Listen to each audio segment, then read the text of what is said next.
There's something about America in the 1970s that people who lived through it simply cannot forget. The smell of a gas station line in the August heat. The static crackle of an 8-track tape on a long highway drive. The sound of a screen door slamming while the neighborhood kids played until dark. If you were there, you already know. You do not need to be told what made it unforgettable. This is not a history lesson. It is about how it felt. Being an American in the 1970s meant living inside one of the most contradictory decades the country had ever produced. One that began with protest and ended with disco, that opened with the moon landing still fresh in memory and closed with a hostage crisis on every television screen. Cities like New York and Detroit were teetering on the edge of bankruptcy, while Houston and Denver were exploding with new construction. The Nixon White House, Vietnam veterans coming home, the Pittsburgh Steelers winning 4 Super Bowls, Star Wars in the summer of 1977, the CB radio craze. These were not just names and dates, they were the wallpaper of daily life. Let's walk through what that life actually felt like, the economy and the feeling of uncertainty. The OPEC oil embargo of 1973 hit the country like a fist. Gas prices surged, oil prices roughly quadrupled, and stations began posting signs that read simply, "No gas." President Nixon imposed price controls. Ford handed out win buttons. Whip inflation now, which most Americans privately thought was absurd. By the mid-1970s, stagflation had become the word economists use to describe rising prices, high unemployment, and stagnant growth all at once.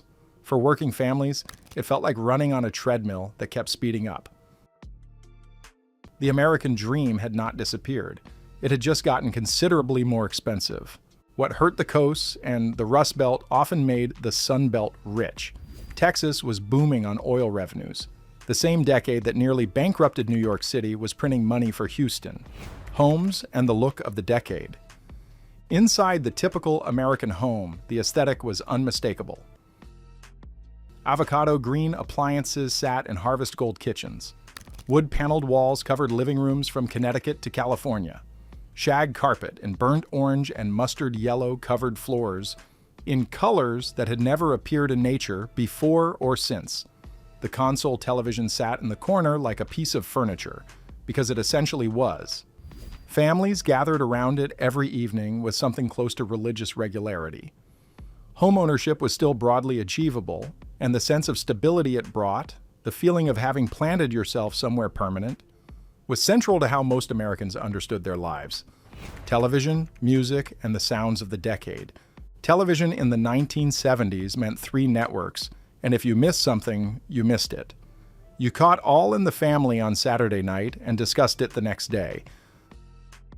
The networks had the country's attention in a way that has never existed since. MASH, The Mary Tyler Moore Show, Happy Days. Saturday Night Live arriving in 1975 and immediately changing what comedy was allowed to be. The music was doing something else entirely. Singer-songwriters dominated the early decade. Then funk arrived, Stevie Wonder, Earth, Wind, and Fire. Disco followed, dividing the country in ways that felt almost political.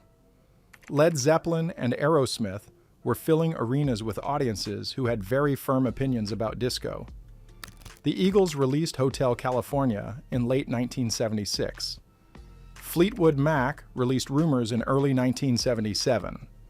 Both still sound unmistakably like the 1970s, like long summer evenings and the inside of a car with the windows down. The road, the food, and the rituals. On the roads, the decade belonged to Detroit Iron, the Pontiac Firebird, the Chevy Impala, the Ford F-Series. The interstate highway system was still expanding, and road trips were a genuine part of American life. The CB radio turned those trips into a community. Smokey and the Bandit was not just a film, it was a cultural document. At home, the casserole was a culinary institution. Cream of mushroom soup over everything. The crock pot arrived in 1971 and quickly became indispensable. The family trip to McDonald's, home of the Quarter Pounder, rolled out nationally in 1972, was still a genuine occasion, not an everyday default. Identity and the culture wars under the surface.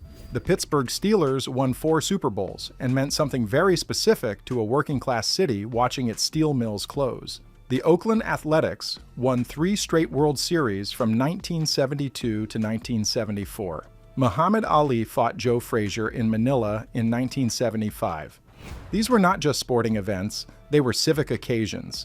The women's movement was reshaping what work and ambition were allowed to look like. Roe versus Wade arrived in 1973. Title IX changed what girls expected from school sports. The gay rights movement was finding its political voice. None of this was settled. All of it was loud. The 1970s were the decade when the arguments that still define American life took their modern shape. But the decade's texture was not the same for everyone. In 1975, New York City came within days of defaulting on its debt.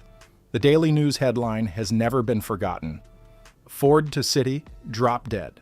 Poverty rates among Black Americans remain nearly 3 times those of white Americans.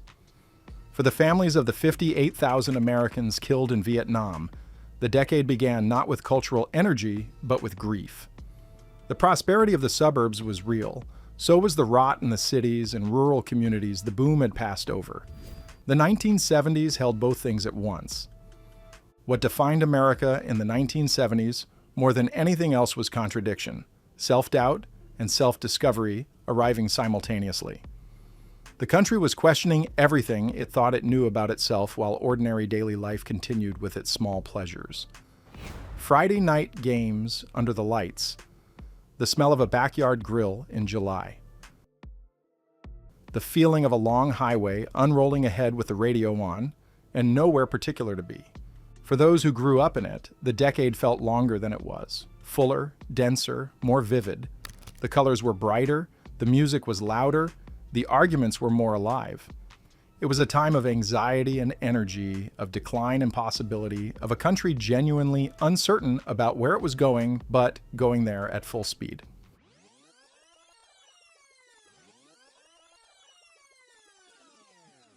The decade ended the way it had lived, loudly, messily, and without a clean resolution. No one turned a page on January 1st, 1980, and felt that something had been settled. The arguments were still running. The music was still playing. The highway was still open. What the 1970s gave America wasn't answers.